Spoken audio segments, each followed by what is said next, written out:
Rəcəb ayında ən mühüm məsələlərdən biri də oruc tutmaqdır. İnsan ən azı Rəcəb ayının əvvəlində bir gün, ortasında bir gün, sonunda da bir gün tutmalıdır. Ən azı. Amma nə qədər çox oruc tuta bilsək, həddindən artıq təsirlidir. Oruc bizə elə bərəkətlər verəcək ki, biz onu başa düşə bilmirik, orucun nə qədər bərəkət var. Bilirsiniz, oruc biraz nisbətən çətin ibadətdir. Fiziki olaraq yox, amma insanın ac, susuz qalması onun bəzən narahatlığına səbəb ola bilir.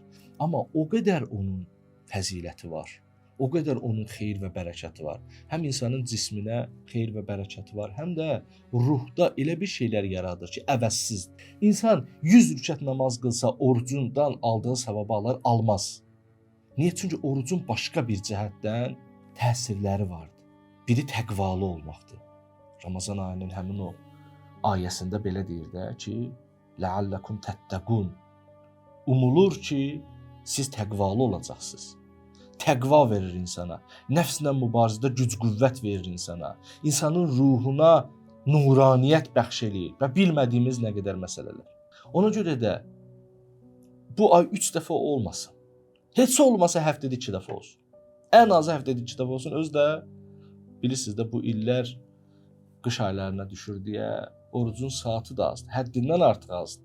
Elə gözünü yumub açırsan ki, axşam namazı gəlir. Ona görə nə qədər istifadə eləyə bilsə o qədər yaxşıdır. Nə qədər bu nemət əlimizdədir, ondan istifadə eləyək, çünki orucun çox böyük təsiri vardır.